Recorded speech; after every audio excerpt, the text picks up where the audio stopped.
করছে।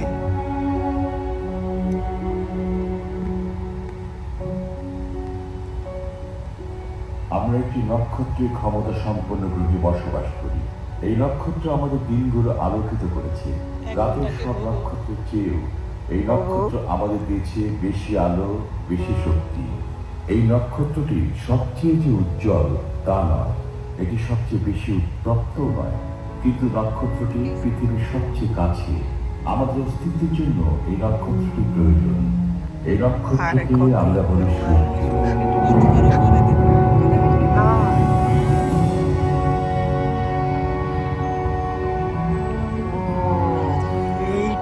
সূর্য এই গ্রহে আমাদের জীবনকে কিভাবে সম্ভব করেছে তা খুব সহজেই দেখা যায়। সমুদ্রকে নীল করেছে, পৃথিবীর চারদিকে আলোর ঝলকানি বয়ে দিয়েছে। কিন্তু সূর্য একমাত্র নক্ষত্র নয়, বিষয়টি আমাদের জন্য গুরুত্বপূর্ণ। কল্পনা করুন তো, যেসব নক্ষত্র কোটি কোটি বছর জীবিত বা মৃত ছিল, তাদের ছাড়া আমরা এখানে থাকতেই পারতাম না। সূর্যের নিজেরও অস্তিত্ব থাকতো না, চন্দ্রও না।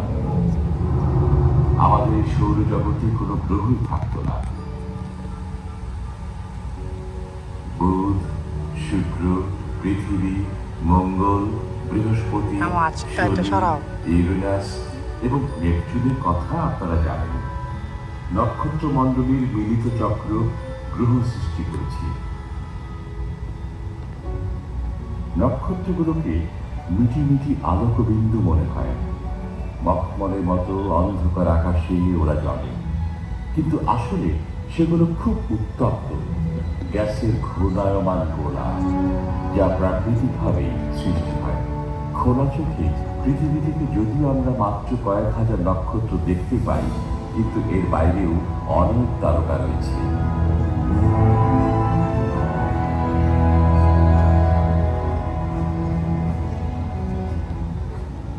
সম্প্রতি বিজ্ঞানীরা বিশ্ব ব্রহ্মাণ্ডে 3টি মাত্রা নিরূপণ করেছেন। তারা আমাদের নিজস্ব ছায়াপথ সৌরজগতে শত কোটি নক্ষত্র দেখার সুযোগ করে দিয়েছেন। সৌরজগতের নিজেই বিশ্ব ব্রহ্মাণ্ড। আমাদের চারপাশে যা দেখা যায়, তার জন্য নক্ষত্রগুলোর কি কোনো ভূমিকা আছে? আমি জাহিদ ইকবাল আপনাদের সাথে থেকে এই নক্ষত্র ভ্রমণে খুঁজে দেখব। আমাদের প্রথম বাধা অনেক অনেক দিন আগে, 1300 কোটি বছর আগে কোনো নক্ষত্রই ছিল না।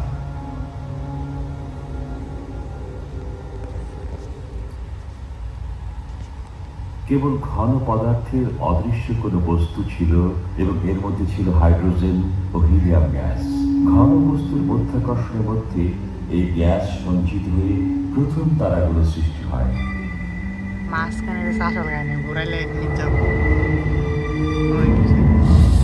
কিন্তু এই তারাগুলো দীর্ঘস্থায়ী ছিল না, সেগুলো ছিল অনেক বড়। তারকাগুলো দ্রুত উত্তপ্ত হয়ে অতি দ্রুতই নিঃশেষ হয়।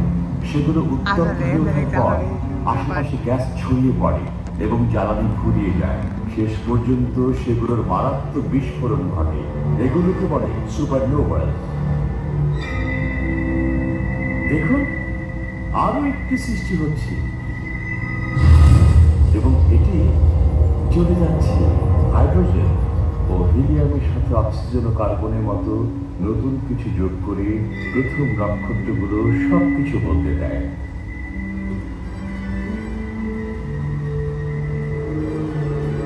পরে সুপারনোভাস বিস্ফোরিত হয়ে মহাশূন্যে নতুন নক্ষত্র ও গ্রহ আগমনের উপাদান ছড়ায়।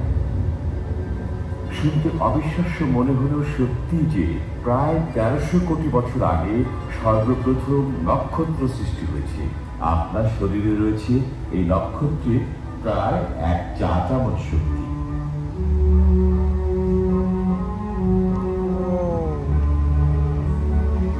পরবর্তী কয়েকশো কোটি বছর ধরে ঘন বস্তুর অভিকর্ষে ক্রমাগত গ্যাস সঞ্চিত হয়ে নতুন তারকা মণ্ডলী সৃষ্টি করে। বিশ্ব ব্রহ্মাণ্ডের অন্য যে কোনো ইতিহাসের তুলনায় তারকাগুলো অতি দ্রুত সৃষ্টি হয়েছে।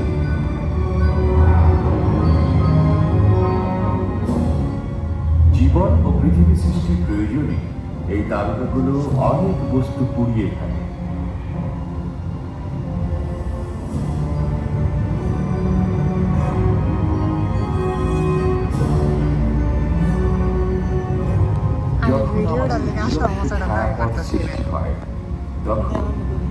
ছায়াপথ, অন্যান্য ক্ষুদ্র ছায়াপথ এবং গ্যাসের প্রভাব ছাড়িয়ে নিজেকে প্রকাশ করে।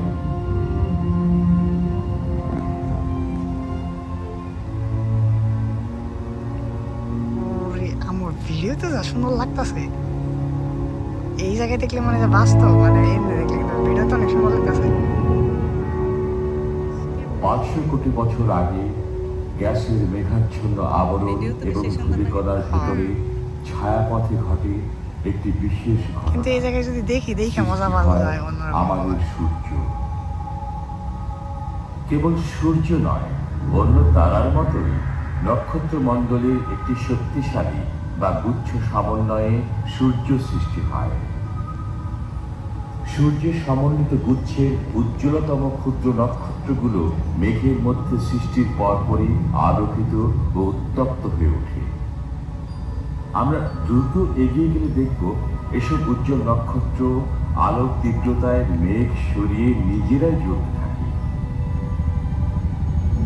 উজ্জ্বল নক্ষত্রগুলো ব্যাপক আর উত্তপ্ত বলে সেগুলো অত্যন্ত জ্বলজ্বলে। ভর নির্ভর করে কি পরিমাণ বস্তু সেখানে রয়েছে। উজ্জ্বলতম বৃহৎ নক্ষত্রগুলো নীল বর্ণে, ক্ষুদ্র নক্ষত্রটি লাল। মাঝখানে আছে আমাদের সূর্যের মতো হলুদ নক্ষত্র রাজি।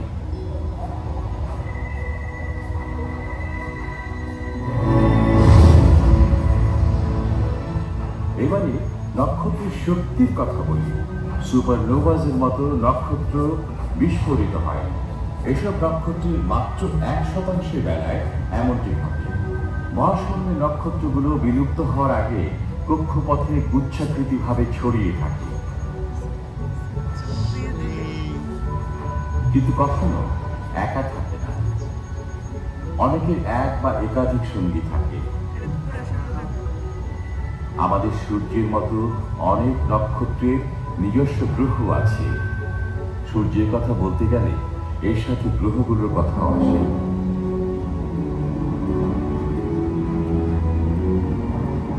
আমরা নক্ষত্র মণ্ডলীর সৃষ্টির রহস্য দেখছি, গ্রহগুলো সৃষ্টিতে সাহায্য করছে। এখন সূর্যের শক্তির উপর এদের ভবিষ্যৎ নির্ভরশীল। কিভাবে শক্তি উৎপন্ন হয় তা খুঁজে বের করতে হলে 450 কোটি বছর এগিয়ে যেতে হবে।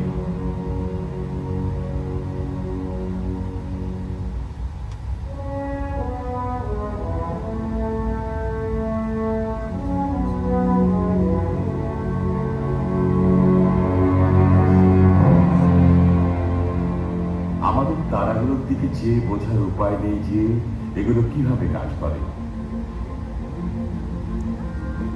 পরীক্ষা করার মতো আমাদের সূর্য ছাড়া কোনো ভালো নক্ষত্র নেই। তারাগুলো প্রাকৃতিকভাবে পৃথিবীতে জীবনকে সাহায্য করে।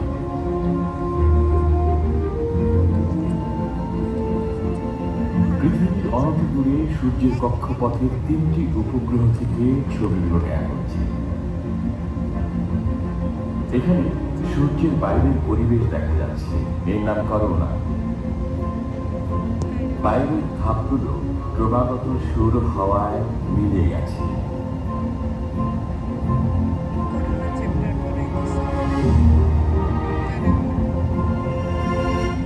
পৃথিবীর চারপাশে কক্ষপথে দেশগুলো দেখেছি। ওরা উপগ্রহের পথ দেখায়। এর কয়েকটি সূর্যের খেয়াল রাখে, কয়েকটি আবহাওয়া বা টেলিভিশন সম্প্রচার ও জিপিএস সংকেতের দিকে নজর দেয়।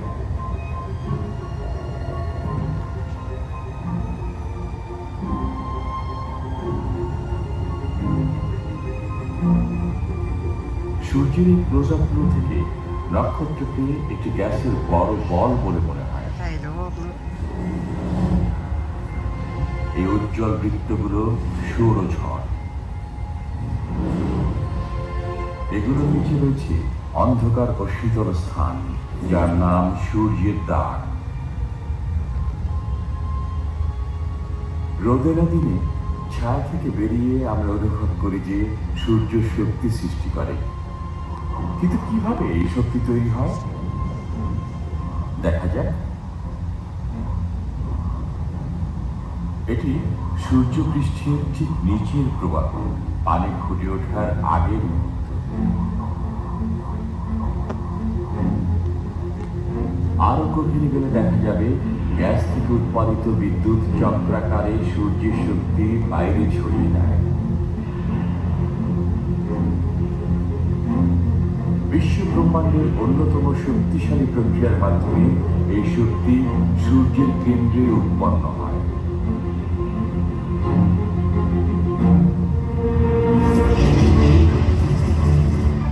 এখানে হাইড্রোজেন পরমাণুগুলো ধ্বংস হয়ে হিলিয়াম উৎপন্ন হয় এবং প্রচুর পরিমাণে শক্তি নির্গত হয়। এটি এক ধরনের মিশ্রণ, এজন্য নক্ষত্র উজ্জ্বল দেখায়।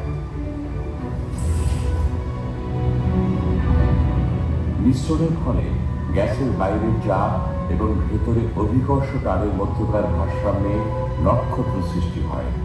নক্ষত্র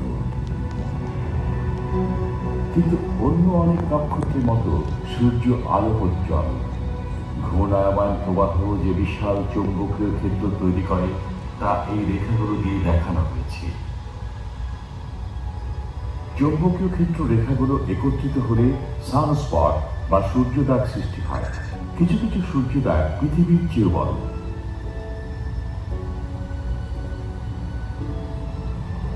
সূর্য থেকে গতিশীল হাওয়া এসে চৌম্বকীয় ক্ষেত্রকে ঘন্টায় 10 লক্ষ মাইল বেগে উড়িয়ে নিয়ে যায়। মনে রাখবেন, 10 লক্ষ মাইল প্রতি ঘন্টায়। সূর্যের চৌম্বকীয় বিস্ফোরণে প্রচন্ড ঝোড়ো হাওয়া হতে পারে এবং বিপজ্জনক বিকিরণ সৃষ্টি হতে পারে।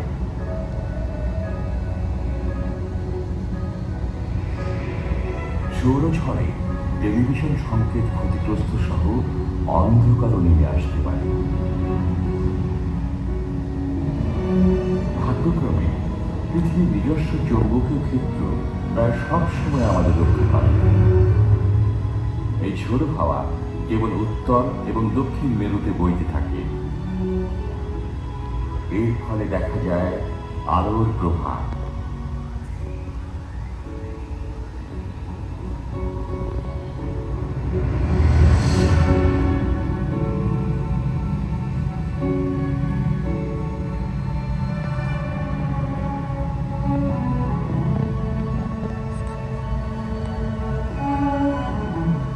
মহাকাশকে আমরা শূন্য ভাবি, কিন্তু এখানে রয়েছে বহুদূর বিস্তৃত সূর্যের প্রভাব।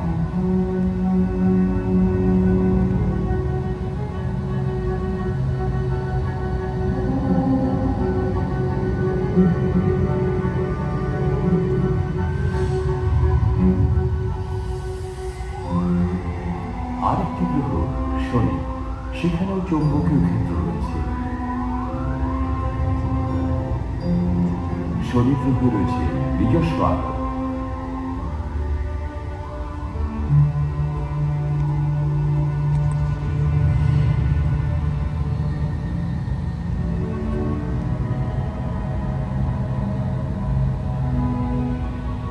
এই রেখাটি পৃথিবী থেকে গেছে। এটি ভয়েজার 1 এর পথ। 1977 সালে এটি উৎক্ষেপণ করা হয়েছিল।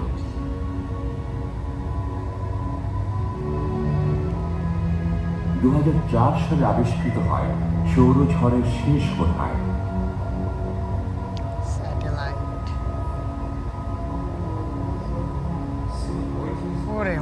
বৈজ্ঞানিক ভাষায় প্রশংসিত ভয়েজার নক্ষত্র মণ্ডলের উদ্দেশ্যে যাত্রা করেছিল। সেখানে কিছু আছে কিনা তা দেখাই ছিল যাত্রার উদ্দেশ্য। মজা না করতেছে।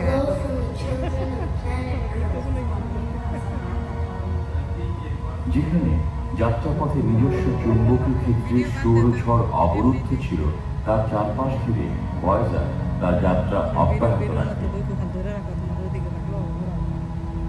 সৌরজগতের বাধা সত্ত্বেও সূর্যের শক্তি সেখানে পৌঁছে যায়, কিন্তু সূর্য সবসময় উজ্জ্বল নয়। বেশিরভাগ নক্ষত্রের জীবনের শেষ ভাগে কি হবে?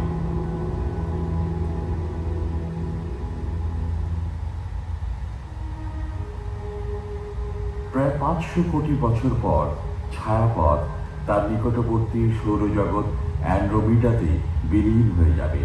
তখন সূর্য হয়ে উঠবে এক লোহিত দানব। প্রায় সব তারকার জীবনের শেষ ভাগে এমনই হয়। এটি পৃথিবীর বহিরাবরণ। ভয় নেই, অনেকদিন পর মানুষ হারিয়ে যাবে, অথবা আমরা কেবল কল্পনাই করতে পারি।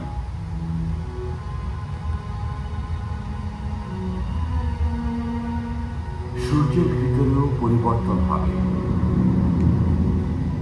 সূর্যের হলুদ কেন্দ্রটি এখনকার চেয়ে অবিশ্বাস্যভাবে বড় হবে। শেষ পর্যন্ত বেশিরভাগ তারকার মতো সূর্য থেকে সৌরজগতে ভস্ম ছড়িয়ে পড়বে। জন্ম নেবে নতুন নক্ষত্র, নতুন গ্রহ, সম্ভাবনাময় নতুন জীবন।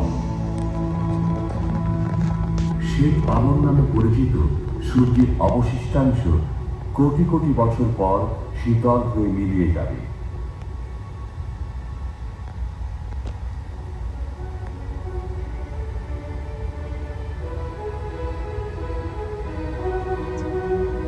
তো আমরা কিভাবে এত সব জেনেছি? অতীতে এগুলোতে কি ঘটেছে এবং ভবিষ্যতে কি ঘটবে বিশ্বব্যাপী বিজ্ঞানীরা নক্ষত্র পর্যবেক্ষণ করে নির্ণয় করেছেন। নক্ষত্রপুঞ্জের মধ্যে কালপুরুষ ও অন্যান্য নক্ষত্রের কিভাবে জন্ম হয়েছে বিজ্ঞানীরা তা জেনেছেন। এখন আপনিও জানবেন এবং দেখবেন।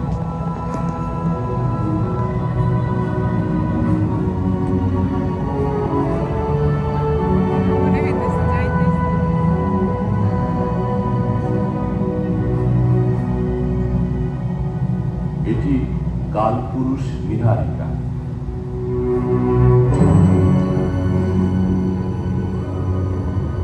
অশ্রুকণার আকারে গ্যাস ও ধূলিকণার মেঘগুলো শিশু তারার মতো দুলছে।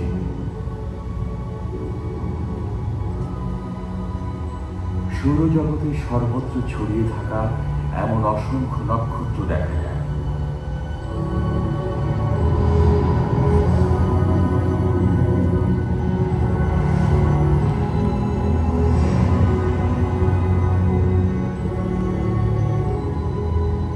এসব শিশু নক্ষত্র ঘিরে থালার মতো যারা আছে তারা এক সময় গ্রহে পরিণত হবে।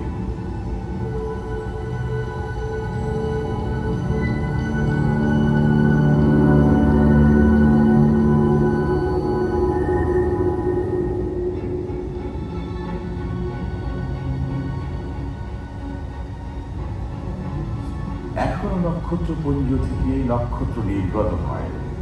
400 কোটি বছর আগে সূর্য বুঝছিল এমনই হয়েছে। নক্ষত্রপুঞ্জের মধ্যে এগুলো কৃত্তিকা। আপনারা এই উজ্জ্বল নক্ষত্র দেখছেন, এগুলো 7 বোন বা সপ্তর্ষি নামে পরিচিত। নবীন নক্ষত্রগুলো এই গুচ্ছের মধ্যেই আছে।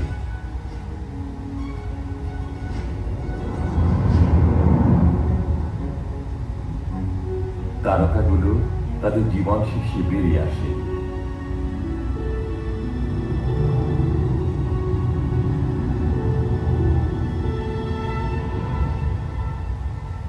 এগুলোর মধ্যে যে তারাটি সৃষ্টি হয়েছে সেটি কুণ্ডলীকৃত নীহারিকা। নক্ষত্রের অন্তঃস্থল, যা একটি পূর্ণবয়স্ক জলহস্তির ওজনের মতো হয়, সে যেন ইতিমধ্যে শ্বেত অংশে আবৃত হয়েছে।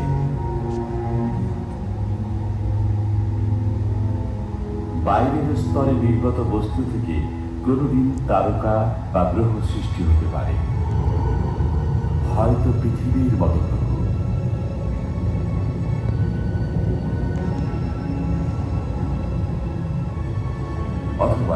কোনো সামগ্রী তৈরিতে যে সহায়ক হতে পারে, বিজ্ঞানীরা সম্প্রতি তা আবিষ্কার করেছেন। এটি গ্লিস 229, লাল বর্ণের ক্ষুদ্র তারাটি পৃথিবী থেকে দূরে নয়। কক্ষপথে ঘূর্ণায়মান বিচিত্র তারকাটি বড়ই অদ্ভুত। একে বলা হয় বাদামি বামন। নক্ষত্রমণ্ডলীর মতো বাদামি বামনগুলো অসংখ্য, তবে প্রকৃত তারকার মতো এগুলো থেকে ব্যাপক গলিত হাইড্রোজেন নির্গত হয় না। বাদামি বামন আবিষ্কৃত হওয়ায় বোঝা যায় আমাদের কল্পনার চেয়েও মহাজাগতিক পরিবার বৈচিত্র্যময়। কে জানে এরপর কি ঘটবে।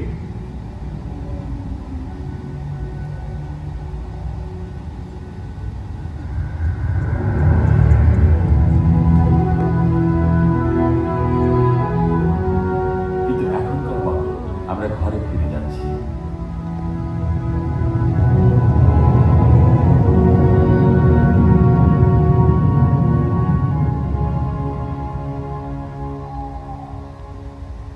একটি তারা বেছে নিন তো, যে কোনো তারা, খুব কাছ থেকে দেখুন তো। এর রং কি বলতে পারেন? এটি কি সদ্যজাত নাকি পুরনো? আসলে বিশ্ব ব্রহ্মাণ্ডের মতো সুপ্রাচীন অনেক তারা আছে। আমরা নক্ষত্র সম্পর্কে অনেক জেনেছি,